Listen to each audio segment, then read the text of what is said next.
영성의 중심은 사랑이라는 정원 목사님의 따뜻한 이야기 한번 들어보세요. 기도에는 능력이 따른다. 많은 기도에는 많은 능력, 적은 기도에는 적은 능력이 따른다. 기도에 대해 책을 읽고 쓰고 설교를 해도 실제로 기도하지 않으면 그에게서는 능력이 나타나지 않는다. 그러나 기도를 많이 하면 그에게서는 주님의 권능이 드러나게 된다. 어떤 집사님은 기도할 때 항상 하나님 아버지, 하나님 아버지, 아버지만 되풀이해서 기도했다. 그래서 모든 사람들이 그의 기도를 비웃었지만 막상 그 집사님이 기도만 하면 병이 낫고 귀신이 떠나가는 역사가 있었다. 신학생 시절 기도원에서 어떤 여집사님을 만났는데 자신의 딸이 악한 영에 사로잡혀 정신이 이상해졌다며 내게 도와달라고 간절히 부탁했다.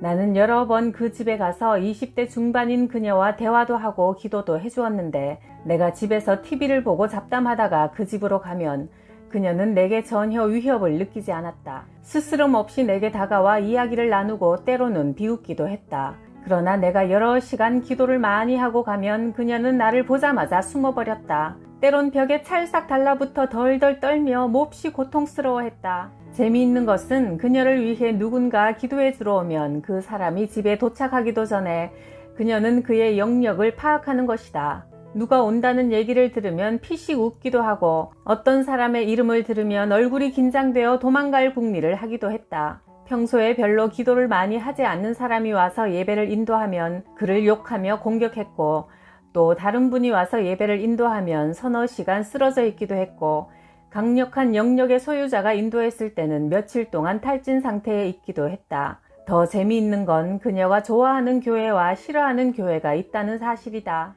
유명한 대형교회, 미국 유학을 다녀온 박사 목사님이 지적인 설교를 주로 하는 교회에 데려가면 그녀는 별로 저항 없이 뒷자리에 가만히 앉아 있었다. 그러나 성령님의 능력을 강조하는 교회, 예배에 하나님의 임재가 충만한 교회로 데려가려 하면 상대방을 물어뜯거나 옷을 발가벗는 등 격렬하게 저항했고 그녀의 눈에는 극심한 공포가 나타나곤 했다. 그녀는 내게 영적 전쟁이 얼마나 구체적이고 실제적인 것인지 깨닫게 해주었다.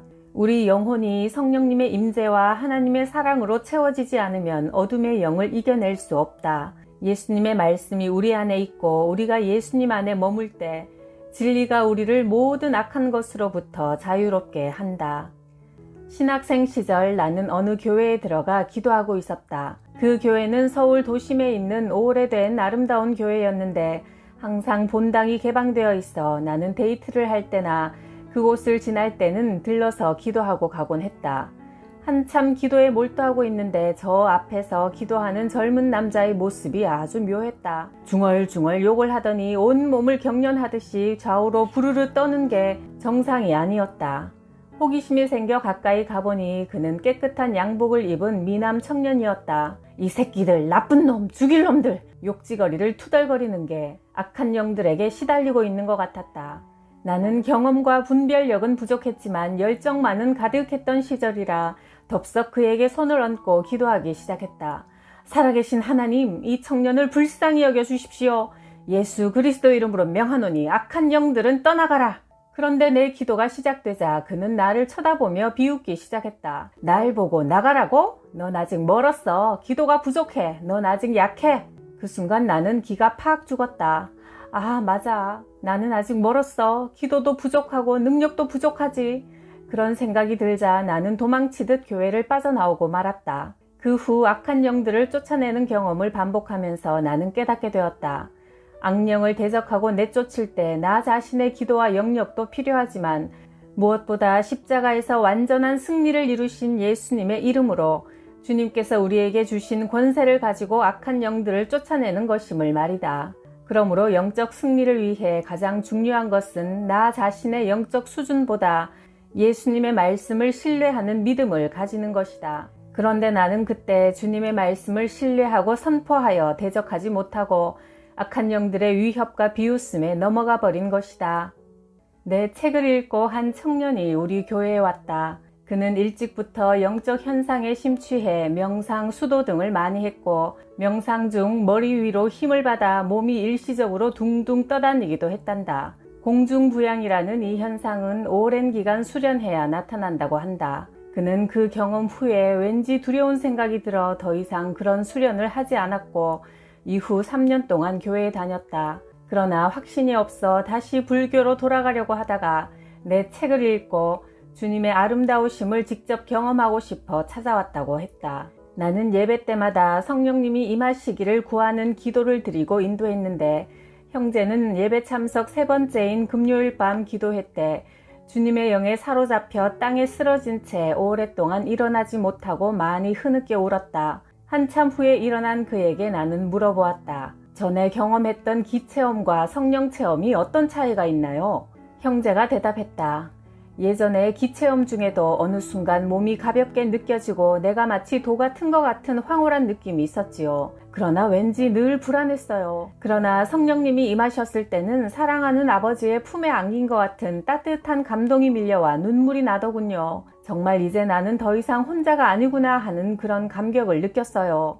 그렇다. 악령은 나 자신이 위대해지고 신이 된 것 같은 착각으로 미혹하지만 성령님의 임재는 우리의 연약함을 용납하시고 감싸주시고 사랑하시는 아버지의 포근한 손길인 것이다. 그 사랑을 받은 사람은 풍성해지고 자유로워진다. 모든 긴장과 묶임은 사라지고 더욱 간절히 하나님만 사모하는 사람이 되는 것이다. 청년 시절의 어느 날 나는 장충단 공원으로 전도를 나갔다. 벤치에 앉아있는 사람들에게 전도지를 나눠주는데 어떤 나이 지긋한 스님도 전도지 같은 종이를 사람들에게 나눠주고 있었다. 내가 먼저 스님에게 말을 건넸다.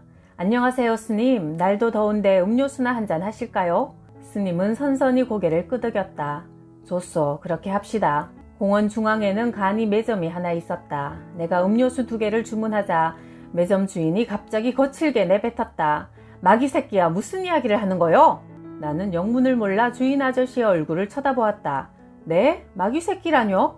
저 중말이요. 저런 사람들과는 대화해도 소용없어요. 저들은 다 마귀 자식들이요. 나는 그에게 물었다. 아저씨는 예수 믿는 분이세요? 그렇소. 나도 교회 다니는 사람이요. 당신이 전도하는 걸 보았는데 저런 사람과는 상대하지 말아요. 스님은 자기를 가리켜 마귀라고 하는 그 아저씨의 무례한 말에 빙그레 미소를 지을 뿐이었다. 나는 자리를 옮긴 후 스님에게 사과의 말씀을 드렸다. 스님, 죄송합니다. 제가 대신해서 사과드리겠습니다. 스님은 여유 있게 대꾸했다. 괜찮소 청년, 저렇게 어린 중생이 많지요. 벤치에 앉아서 나는 그와 여러 가지 이야기를 나누었다. 스님, 신의 존재를 인정하십니까? 그는 애매하게 대답했다. 신이란 있다면 있고 없다면 없지. 우리 모두가 신이고 또 아닐 수도 있지. 그러면 이 눈에 보이는 세계는 다 무엇입니까? 모든 게 다 무지, 무야. 이 우주는 허무로 가득 차 있는 게야. 그러면 스님, 살아가는 이유는 무엇입니까? 모르지. 허무로 돌아가는 거야. 그러면 스님은 도대체 무엇을 전파하시는 겁니까? 허무, 무의미를 전하는 거야.